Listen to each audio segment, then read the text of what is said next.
Your Highness, Excellencies, and esteemed guests, Assalamu alaikum wa rahmatullahi wa barakatuh. Once again, welcome to the Arab-European Cities Dialogue, and welcome to this important session where we delve into the transformation of one of the most ambitious cities in the world, Riyadh.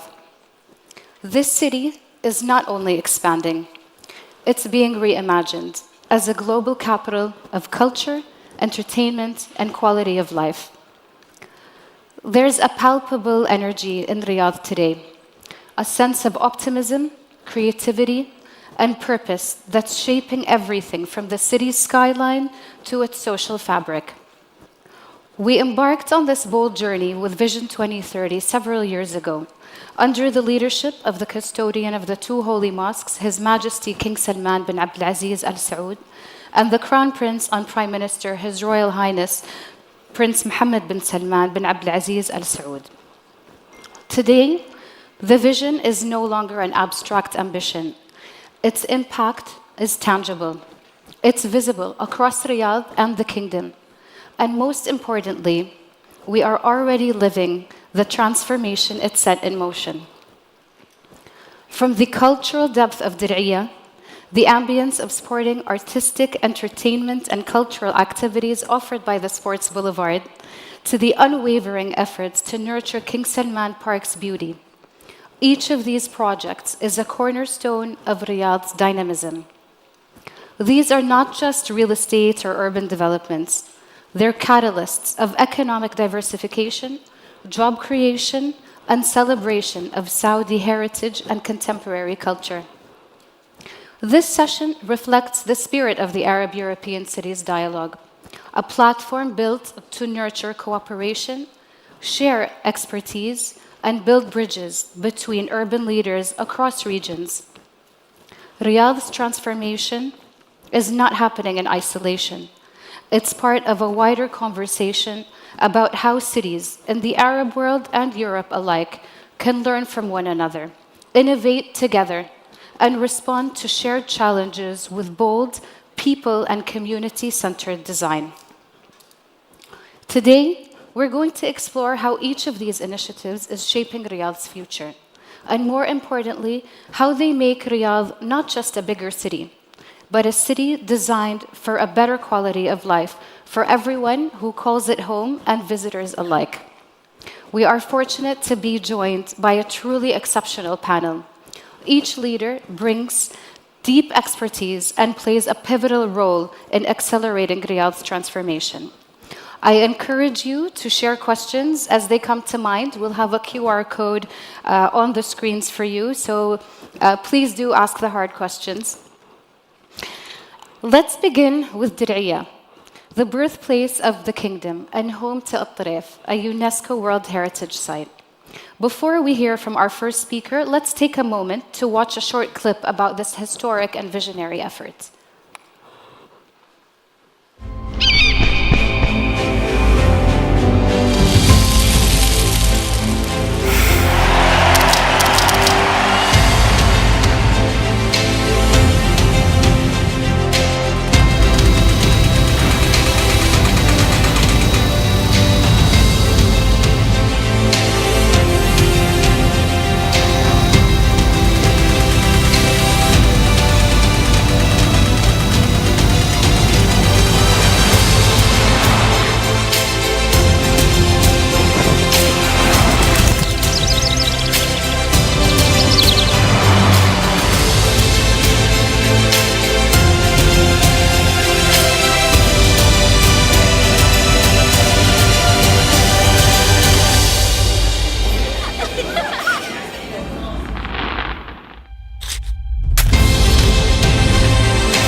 Jerry, Diriyah offers a vibrant community and a complete lifestyle in a pedestrian-friendly city.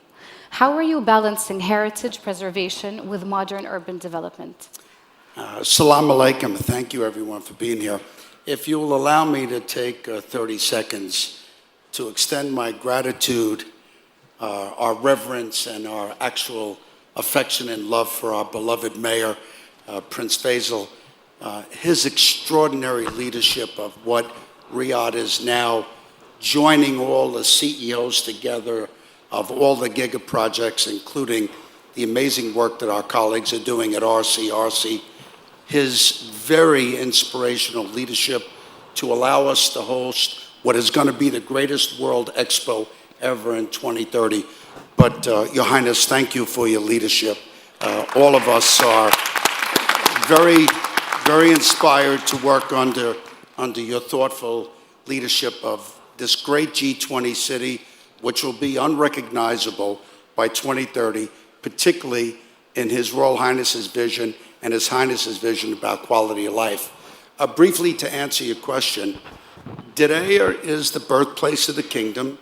It's the ancestral home of Al Saud. It will be the cultural and heritage and diplomatic hub.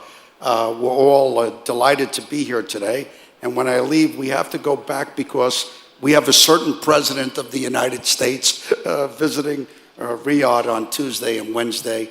And what His Royal Highness, the Prince, and all of us have planned will really show where the kingdom has come since his last visit in 2017. So I'm very pleased to say to you that this 14 million square meter, $64 billion project is fully on time and on budget. Yesterday, we topped 45,000 construction workers in the middle of Riyadh, in harmony with everybody. We did 12,000 covers, trading covers last night in the Al Tadef UNESCO site, Bijeri Terrace, and our new Zalal that I welcome everybody to see. It's absolutely beautiful. We just opened it soft. Hopefully in the company of our great mayor, we'll do the official opening in September. But what we've done is to make sure that Diriyah is the cultural hub and look like what our history is of 300 years. So by the time we move to February 22nd, 2027, the actual 300th birthday on Founding Day, there'll be a substantial amount of assets already open. Many of you know we just opened our new Bob Samhan Hotel, very beautiful. We'll do a 91% occupancy. We just finished Diriyah season, welcoming 1 million people to Diriyah season on culture and heritage. We just finished welcoming our 3 millionth guest to the UNESCO World Heritage Site, and this is only with a small portion of the master plan done. So we are culture, heritage. We had to make 20 million of the Diriyah Najda bricks by hand. And by the way, anyone in the audience that feels that you want to help us and get in the mud, we're taking volunteers. So see me later and you can help us. But culture and heritage preservation, imperative for us. Thank you. Great. Shifting to Sports Boulevard, with a mission to create a sports and wellness ecosystem that inspires residents and visitors to pursue a healthy and active lifestyle.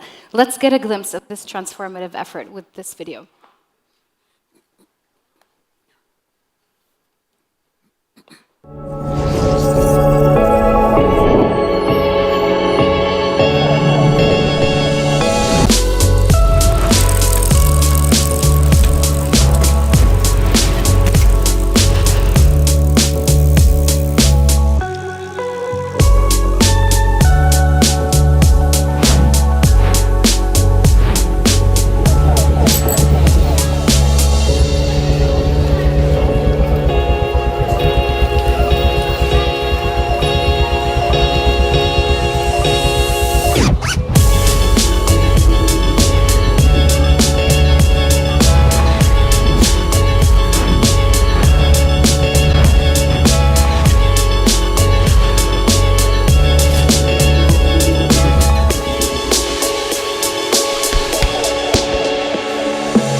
Incredible. Jane, how exciting to see Sports Boulevard already become a vibrant destination. With the successful launch of the project's first phase, could you tell us more about it and share the story behind Sports Boulevard? Thank you. Salam alaikum, everybody. Welcome to Riyadh. This story started with His Royal Highness the Crown Prince and his vision to have a cycle route through Riyadh, and grew legs, as our projects in Saudi often do, from there. And what we've ended up with is something that's 135 kilometers long. It threads its way through the middle of this great city of 8 million people. It is genuinely a piece of urban regeneration that becomes not a project. It's not a project, it's part of the fabric of the city, for the people in the city, for the visitors of the city, for everybody to enjoy. It's an urban park. We go east to west from Diriyah Gate for about 38 kilometers up towards the airport in a straight line on a former utility corridor. So we've diverted the utilities, we're taking the pylons down, and we're creating this fantastic park. We go along Wadi Hanifa by about 35 kilometers. We go through Diriyah Gate, 7 kilometers, and then we pop out along Wadi Saleh in the western part of the city. So all in all, it is an amazing project. It is unprecedented in the world. But at its heart, it's all about the quality of life, the health and the well-being of the people of Riyadh. It creates a green spine through the middle of the city. I think we plant something like 200,000 trees. Of its total realm, which I think totals about 20 million square meters, 69% of that is actually park, and the rest of it is real estate. We are a sustainable project in every sense of the word. The way we design, our ESG, the materials we use, the carbon we produce, and more importantly, the way that we operate and the way that we are financially sustainable means that we look at everything from a 360-degree approach. This is a park that will pay for itself ultimately, and that's important because that means it's going to be there for 100 years. I mean, I'm truly proud of it. And just to echo what Jerry said, under the leadership of everybody at Amana and His Royal Highness Prince Faisal and our board of directors, it's a breathtaking project. It connects Riyadh. It's part of it's the thread that you guys are here visiting, and there are some amazing things happening. The energy of this city and everything that's happening is amazing. And it might seem that it's sort of slightly random, but actually this is the thread that connects everything. We pass through almost all of the other major mega projects. We have a link up to George's project. We go through Diriyah Gate. We're very close to the expo site and the new airport. So everything seems to be connected with Sports Boulevard, and I'm very proud of that. Excellent. Between dynamic rhythms and a bustling city, a green oasis at the heart of a global city. Imagine a place that harmoniously brings together people, nature, and a city. A place that brings a new quality of life to today's generation and inspires those that follow. That place is King Salman Park, a gift to the city of Riyadh, the kingdom, and the world. Welcome to one of the world's most ambitious and transformative urban regeneration projects. A park, but so much more. A park that brings a forest to the desert, enriching it with over 800 varieties of plants. A place that is connected to a city, within easy reach of those who call Riyadh home and those eager to explore it. A place to practice new sports and find new passions. Walk, run, ride, dance, catch, explore, breathe. A place that brings together world-class culture, arts, and entertainment, both new and old. museums, exhibitions, theaters, and academies, as well as sports and recreation, enabling a vibrant, healthy society. King Salman Park is redefining urban living, where a walk in the street becomes a walk in a park, and a stay becomes food for the soul. Today, we are transforming a landscape to provide shelter from the sun and wind and microclimates for new species to thrive. We are re-engineering the soil to bring new life, capturing and reusing precious water and working with nature to cool the city.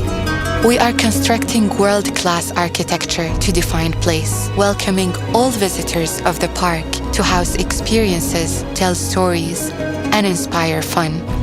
Ultimately, we are creating an oasis of tranquility in a city open to all. For lifelong memories and new traditions with friends and families from around the world, built on sustainable communities, sustainable nature, and a sustainable future. King Salman Park will be the place that brings a city together to make a new and everlasting legacy. King Salman Park, the green heart of Riyadh and the kingdom.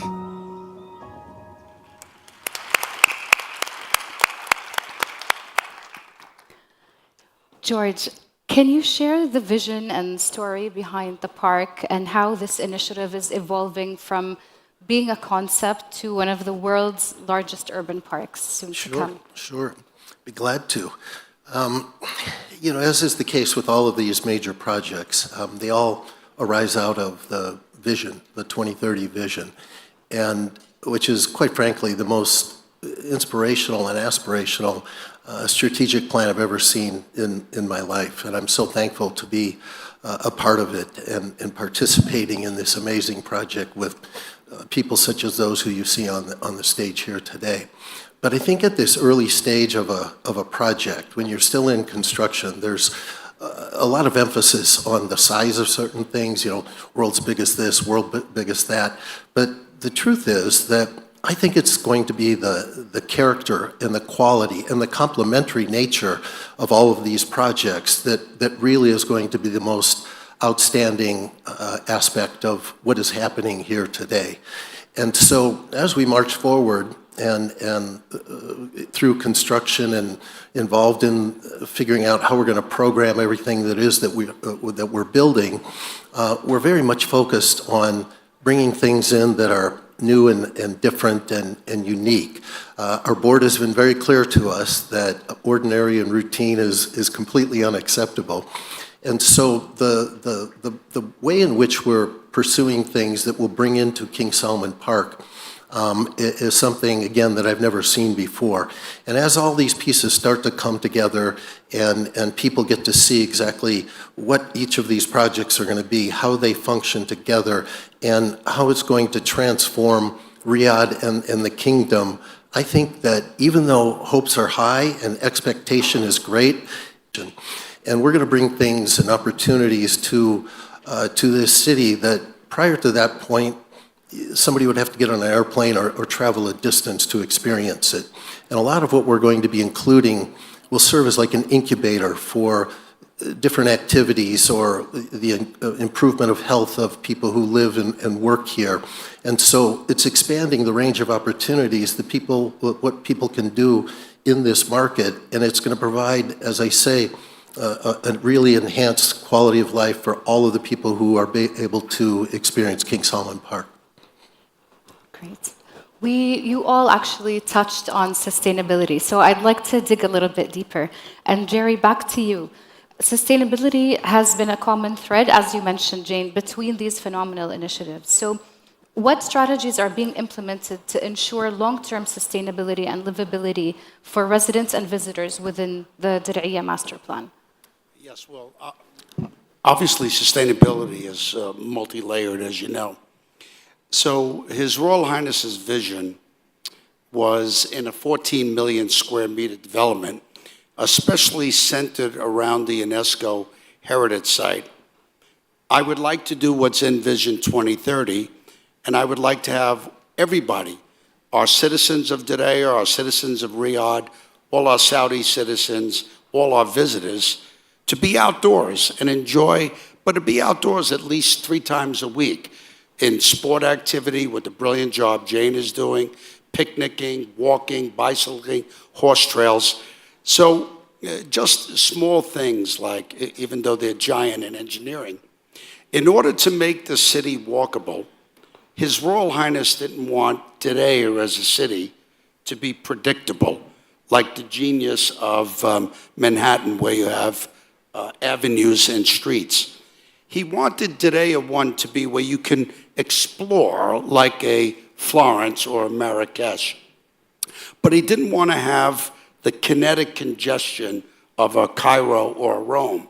So we had a core drill through 10 million cubic meters of rock to put an infrastructure down below of 60,000 cars and tour buses on 5 kilometers underneath so the city could be walkable. This, to George's point and Jane's point, is quality of life. We've already planted 6.5 million trees and shrubs. But prior to that, in the Wadi Hanifa in Riyadh, we never used recycled water. Now, thanks to the great leadership of the Prince, our mayor, and the Crown Prince, we got permission to dig up the Wadi sensitively, take out all planting that wasn't there 300 years ago, but we put in with natural systems, water recapture systems. So when the Wadi floods, which it does now, we reservoir everything and we irrigate the new 6.5 million trees using no more water than we did 6 years ago, right? All 60,000 parking spots on the ground, 6,000 already functional. So the idea is that by 2030, if you have an electric car, you can bring it up to the 42 hotels or the 30,000 residences. But if you have a gas-powered car, you have to park down below and come up so we don't have the CO2 come in. But the genius also is that the Crown Prince gave us extra funds, and with the licensings and permits from the mayor and his great team, we built a massive park over the 10 lanes of the Western Ring Road. And now we're building right now, after the president leaves, a massive park over King Khalid Road that will connect Diriyah all the way to King Saud University. So all 14 by 14 of LEED platinum certification, not even pre-certified. I'm knocking on wood because we just finished, ready for this, 200 million construction man-hours without a fatality, right? So we're winning all the big safety awards. Yeah, it's a big thing. All of us, all the CEOs. Safety, quality of life, sustainability, material, like our forefathers did 300 years ago. Like our forefathers did 300 years ago. All organic material. The second one was made with concrete and covered in organic material, like a peanut M&M, right? A Najda peanut M&M. But then the third one was a fiberglass brick with the organic material. One you could machine make, and it was inexpensive and fast. The other one was much more cheap because you didn't have to bake them for the 6 months the way our forefathers did, right? His Royal Highness, Your Royal Highness, this is the cost, this is the time. And you know what, His Royal Highness, time is the most precious resource. Nope, you're gonna do it authentically, you're gonna do it the way we always did it, and we made 20 million mud bricks organically. This is sustainability, this is authenticity, planting to make it cooler. So I just, if you'll allow me, I'd like 15 seconds to pick up on one of George's comments. The great cities of the world don't have one personality. They have multiple personalities. New York, Tokyo, Paris. What His Royal Highness and the Crown Prince vision is that all the gigaprojects have their own personalities. But to Jane's brilliance in terms of quality of life, the Sport Boulevard joins them all. She's the glue for all of the, to have people outside and enjoy. So that's why sustainability, very, very important to us. Absolutely, absolutely. And on that, Jane, continuing with the sustainability thread, how is the Sports Boulevard Foundation addressing sustainability, both environmental and social, in terms of operations and long-term impact on the city? Okay, settle in, guys. This will take me about 4 hours because we've got so much happening. Not to hog this a little bit, but just we've treated Sports Boulevard as a little bit of a laboratory for sustainability. We want to reduce carbon in the city, and we want to reduce urban temperature, especially nighttime urban temperatures in the city. And how do we do that? Well, we don't have cars. We don't allow cars on Sports Boulevard as a rule. There's very limited parking. We are completely integrated with the metro. We have 4 metro stations connected into Sports Boulevard. And we are encouraging people to find other ways to move up and down the boulevard, cycling being the obvious one. All of that said, we have had time because, as I said earlier, it's an old utility corridor. So in order to create the park, we've had to divert all of the utilities without switching Riyadh off, for which I would be very unpopular if I did that. But we've got the space to try out, and I'll give you one of 20 examples I could give you. So we are building over 250 kilometers of cycling on Sports Boulevard. We have 2 cycle paths, one for families and people who are just cycling for leisure, and one for guys in Lycra who have to get places in a bit of a hurry. So we keep everybody safe, we separate them. So if you double that 250 kilometers, we've got a lot of cycle path. The original design showed that being for longevity, being built out of concrete. And it's true that we have used concrete in the Wadi because the Wadi floods and we don't want it to be washed away. But everywhere else we experimented with a different material, and we experimented for a year. So here's concrete, here's asphalt that's black, here's asphalt that's sandy coloured, here's asphalt that is sandy coloured mixed with a little bit of silver nitrate. And the base of that, we've used shredded car tyres, old car tyres. Normally go to landfill, we've shredded them up, so 75% of the base is recycled material. And we found that the nighttime urban temperature between the concrete and the silver nitrate mix was 2 degrees. So 2 degrees lower by using that one material. And so that has encouraged us with the materiality that we choose, with sustainability, if you like, obvious sustainability, but less obvious is social sustainability. If everybody is getting into the habit of exercising and walking and moving around the city in a different way from a young age, which hasn't been possible until Vision 2030 was launched, then actually they're going to be healthier, they're going to use less drugs, they're going to spend less time at the doctor, they are going to be able to work more hours to contribute to society. And so the knock-on effects are immeasurable from providing, build the place, they will come, and they have really come.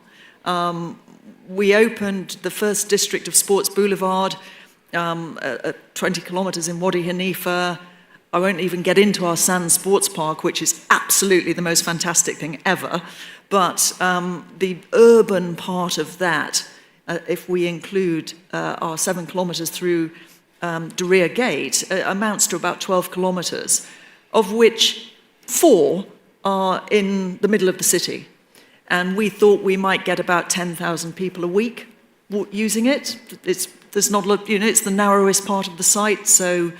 and within a month, we'd had 1 million people. Wow. And that's people who stayed for more than 45 minutes. And so I think there's a huge thirst for a facility like this, not just in Riyadh, but in every single city. And Riyadh's leading the way. I mean, this is a world first, and I urge every mayor to have a good look at your your town plan and see where you can fit a sports boulevard in, small or large, because the people will love you for it. It's very quickly become a place that my own kids are saying, can we go there? Can we go there? And Great. it's That's really it. We remarkable. win. And we That's can't exactly wait to what see we the want. rest. So I want to pick up on one of the points that you mentioned, Jane, with George, actually, about the social aspect of sustainability. So how will King Salman Park serve as a social and economic catalyst for the surrounding neighborhoods? And what mechanisms are in place to engage the local community in its long-term stewardship? Well, I guess in its most basic sense, we want to make sure we're a good neighbor. And as we've been talking about sustainability, Jerry and Jane have suggested there are different definitions, different layers to it. And certainly they are. Some relate to the green space that we're going to have. Some relate to the financial aspects of it. And I think we're in a bit of a unique situation among the projects in the way that we're approaching it. Even though we're a large site, the 17 square kilometers that was referred to in the video, at present, we have less than 300 employees. So how do you get the job done? Well, you have to rely on external resources and partners to pull it all together to make it work. And as the guardian of the overall master plan of this project, we need to make sure that we establish standards that each of these different stakeholders who will come to us with different motivations, different responsibilities, can all align around it to make sure that not only are we going to hit the sustainability requirements for the green space, but also be able to operate this thing for eternity and have a budget to do it. And so our project is 70% green space, and we've hired the people with the science background to figure out what kind of soil content we need, what kind of irrigation system will we have. I think the video mentioned 800 different species, 600 of which are not indigenous to here. And so we need to make sure that we have the right system in place to sustain that. We're going to have 1.1 million trees. We need to keep them alive, and so that it can have the effects that they've been referring to on the climate in the vicinity. And the way we're going to do that is that other 30% is commercial areas that can earn a return. And we're going to tender out these areas piece by piece to the private sector, who will come in and co-invest with us. And again, we're going to have to establish those standards for construction, operations, and everything else as it relates to sustainability, because in the end, this thing has all got to fit together. And nobody's going to care if it was developed in different phases by different parties, or that King Salman Park integrates with the areas surrounding it, that we're a good neighbor, that we take in input and feedback from those who surround us, and that we not just increase property values and make people happy about their net worth, but instead, spread that sense of improvement of quality of life beyond our borders so that it encompasses the immediate vicinity and the rest of the city. Great. We're going to be talking a lot about the future of urban living over the next couple of days. So, Jerry, as we think about the future of urban living, mobility and accessibility are central to creating inclusive, functional, and livable cities. How people move, how easily they can connect. So, how are you and the team at Diriyah integrating mobility and accessibility, especially for pedestrians and public transport users? Yes, this is a very important point, because one of the geniuses about His Royal Highness and His Highness our Mayor is that too often when you do urban planning and giga developments around the world, you forget about the needs of your immediate community, which also forgets about the needs of the personality of the community. So generally what happens is that big developers all over the world come in with their vision, sell the vision to government, implement it, without saying what does the community need, want, how will they interact, how will they raise their families. Now, today also has another layer, because by 2030, we'll welcome 55 million visits. So we want people to come from all over the world, which they are now, to see the birthplace of the kingdom, a G20 city, the home of Al Saud, the center of cultural heritage and diplomacy. So for our neighbors in Diriyah, we want you to be proud that this development, and I have to be able in a few short years to look at all my neighbors and say, is your quality of life for you and your family better than what it was a few years ago? If they say overwhelmingly yes, I think I'm doing what I was inspired to do. If they say no, I have to react. But we're not getting that reaction. So now we have people all over the world. What are they saying? I can't believe the welcome I get, the hospitality I get in the Kingdom of Saudi Arabia. The people in Diriyah are so nice, right? I had no idea this place was so beautiful. Now, His Royal Highness, the mayor, every head of state, every mayor, every foreign minister comes to Diriyah. All of them said, this place is emotional. It's beautiful. Congratulations. Because they see people now. If you'll allow me, I'm going to tell you one quick story. I was walking in Diriyah a few months ago, and I see a rather conservative Saudi family. Father, mother, 5 children, young. And I'm walking there, but I'm by myself, and I see that the mother is crying, and it upset me. But I didn't know what the dynamic was. So I walked by the family to mind my own business, and the father says to me, you're Mr. Jerry, right? So I start laughing. Assalamu alaikum, how are you? I want to introduce you to my family. Oh, I see that your wife's a little upset. Are you sure that it's appropriate? Oh, you mean she's crying? Yeah, she's crying out of happiness because her grandfather used to take her to Diriyah as a little girl. And now she has her children there laughing, enjoying a meal, walking in the wadi. I said, that's what it's all about, right? So now all the foreign guests that are coming, last night you go to Bajeri, Chinese, Japanese, French, all our GCC brothers and sisters. So now in this great metropolis, Riyadh, the personality of Diriyah first serves its citizens. 14% of my staff are from Diriyah. I'm proud of that, right? So we want people to come all over the world. What a beautiful country. What 30 million pilgrimages. But in the old days, you had to do your pilgrimage and leave. Now you can stay in the kingdom 90 days, come to Diriyah, come to see George, come to Jeddah, come to see the brilliant job that John Pagano's doing in the Red Sea, Neom. There's going to be so much to do in the kingdom that now I'm very proud that people are coming, but my number one source of pride are my neighbors in Diriyah. Incredible. And on that note, Jane, what were the key planning and design considerations when integrating the Sports Boulevard in Riyadh's broader urban development strategy? This is an easy question for me to answer. As I've said earlier, Sports Boulevard is truly an urban redevelopment. It's an urban regeneration project. And we didn't get anywhere without working actually very closely with Amana and RCRC. And between us all, we designed and our board, His Royal Highness, approved a design code.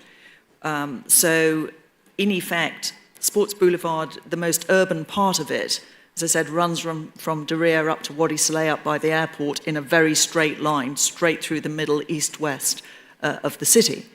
But what we didn't want to do is just, take this rather unloved piece of utility corridor and not engage that with the town planning and the design and the feel and the vibe of the city that it was going to impact.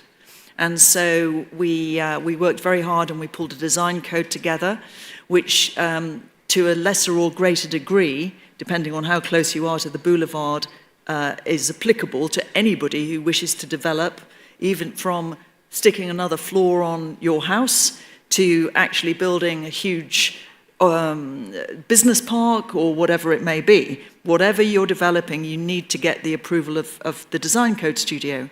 And we worked with Amana in pulling this together. Amana are the people who give the building permits, and our design code deals with the architecture, the massing, the landscaping, the look, the feel, the height of the buildings is very important, so we can push more development towards the transport hubs, public transport, getting more cars off the road, and the colour and the feel, so that Riyadh, I think our design code, I think I'm right in saying, it covers about 16% of Riyadh.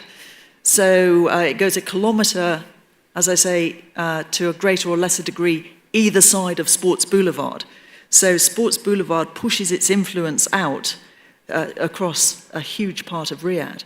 And so we work very closely with Amana, with our municipality, so that we police, if you like, the architecture and the feel and the renewable energies that we're insisting on. The new developments will have to have grey water treatment plants and use grey water within their buildings and for irrigation. A lot of renewable energies, a lot of materials that reflect heat rather than retain heat.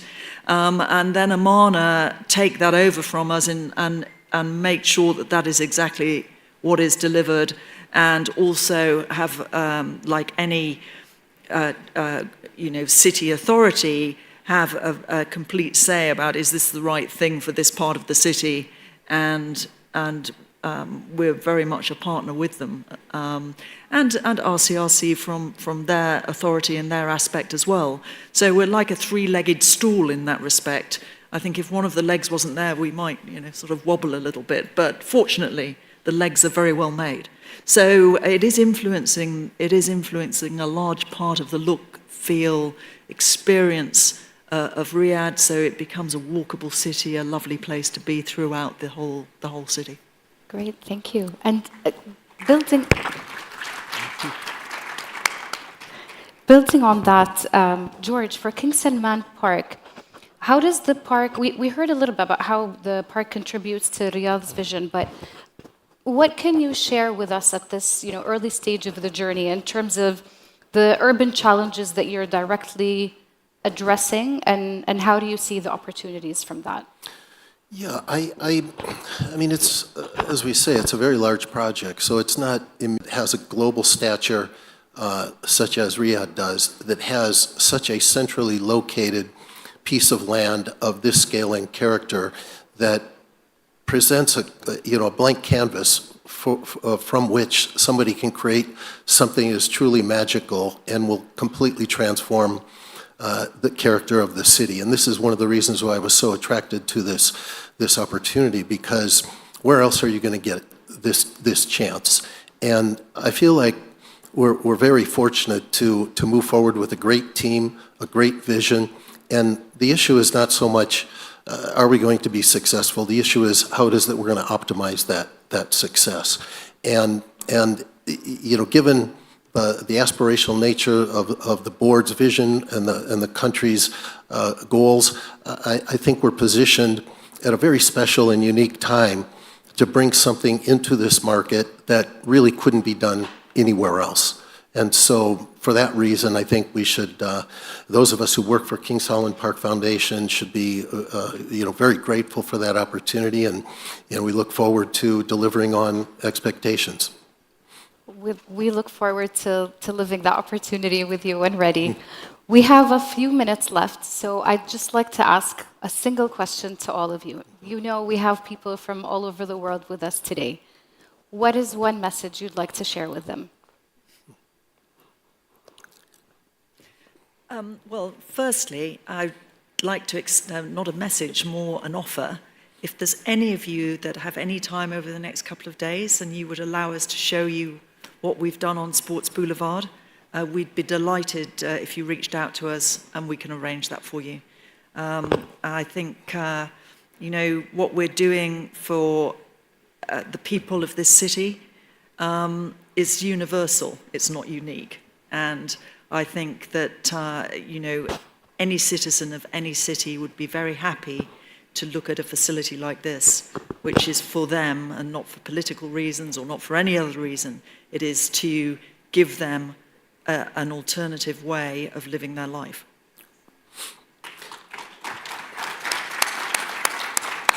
Maybe what I would add is something about this event in particular. I'm very honored to have the chance to come and speak with you all today because I think this presents a platform and an opportunity in the future to collaborate.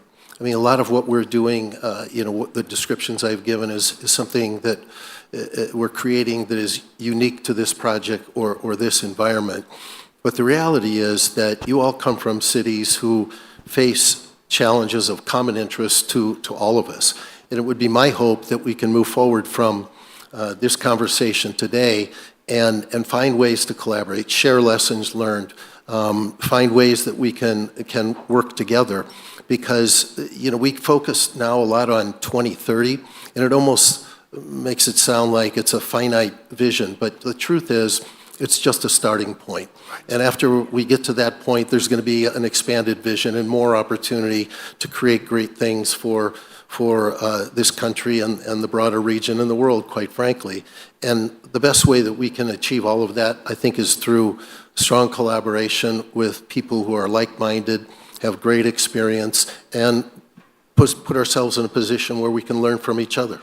So thank you for the opportunity to come and speak with you today. I would say that my theme would be all are welcomed. The kingdom has so much to be proud of. Our people are our greatest asset. There's so much to see and do. I echo Jane and George that anybody who wants to come and see Diriyah, come tonight. It's going to be a very lively night. There's a lot going on. We'll be issuing several billion SAR in contracts because we have a very, very big deliverable schedule because all of Diriyah 1, historic Diriyah, the full Wadi Hanifa, and our wonderful development in Wadi Sfar will be completed for Vision 2030 and for Expo 2030. We're on time, we're working, everybody's welcome. The kingdom is thriving right now. We have our FlyNAS is doing a public offering, Saudia going from strength to strength, the new airports, the new infrastructure. It's going to be very easy to get around this very beautiful kingdom. The amazing work we're doing in Red Sea, Neom, the empty quarter, a lot to do. So there's a lot of opportunity with us. All are welcomed. And I have to say it, there's only one Riyadh, and there's only one Diriyah. I have to say it. Excellent note to end on. So as we close, what we've seen today is more than just ambitious development. It's a city redefining what urban life can be. Riyadh is not only expanding outward, it's growing upward in vision, purpose, and global relevance. Each of these projects is a chapter in a much larger story, a story of transformation rooted in identity, driven by an innovation and designed for people. Thank you to our incredible panelists. Thank you all for being with us in this important conversation. So just before we close, Your Highness, I'd like to invite you as well to stage for the token of appreciation for our panelists and a quick photo. Thank you. Thank you.